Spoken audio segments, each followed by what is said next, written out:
Before the Chinese New Year, many mobile brands have released their budget Snapdragon 8 Gen 2 phones. Of course, Motorola did the same. This Motorola X40 didn't get as much attention as a few others, but it looks no worse than the others, and is cheaper.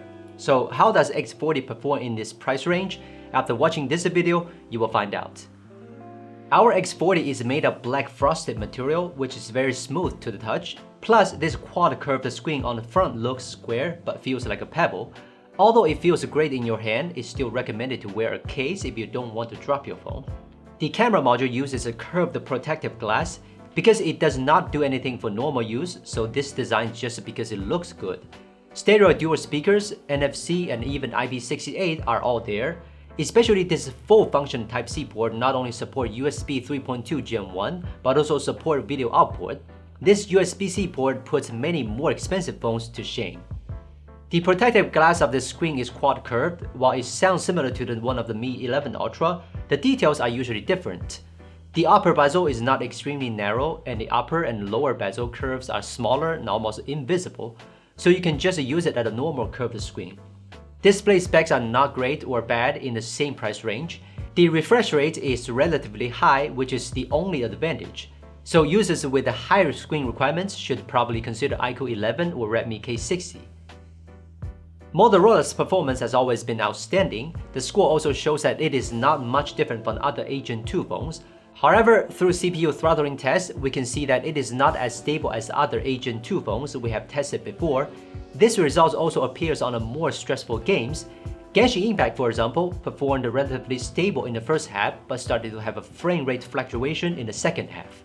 Overall, the game performance is actually good. After all, the average frame rate is not low and lag is very little, but compared to other 8 Gen 2 phones, it doesn't seem that impressive. Of course, light gaming is not a problem. Heavy gamers may want to consider whether you can accept such a level of gaming as an X40. Although the camera system is similar for everyone at this price point, it does not mean that everyone is on the same level. Its main camera and ultra-wide camera is not bad, there are no shortcomings. The color style is more similar to Vivo. Anyway, the main camera and ultra-wide camera are not the reason why I don't like it. The main difference between the X40 and other 8 Gen 2 phones is the telephoto camera.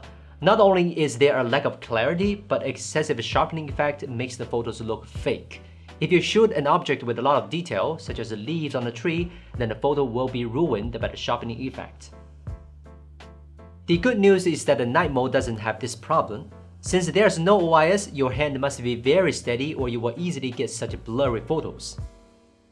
Since the ultra-wide camera is supported by autofocus, it can be used as a macro camera. It takes better photos than the kind of 2 megapixel standalone macro camera.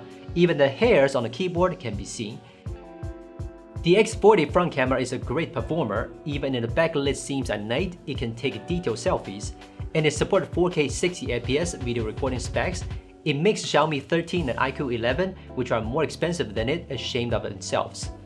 The X40's video recording is also very impressive, with the main camera supporting 8K 30fps, the ultra-wide camera 4K 60fps, and the telephoto 1080p 60fps. Clarity and stability are good. I'm very satisfied with X40's video recording. 125 watt of wireless charging plus 15 watt of wireless charging is top of the line even now, especially wireless charging, a very common feature for many commuters. At least I use it a lot. If you need a quick full charge, just plug in the power cable and wait half an hour. 4600 mAh battery doesn't sound like much, but it's still quite durable. Personally, I feel it's about the same as many 5000 mAh phones. This year's 8 Gen 2 has finally helped solve the problem of lack of battery life on the phone. For a less than $500 8 Gen 2 phone, the Motorola X40 does some things really well, such as IP68 and wireless charging, but you also have to accept some of the drawbacks, such as a rather ordinary screen quality, weaker performance compared to other 8 Gen 2 phones, and not good enough telephoto.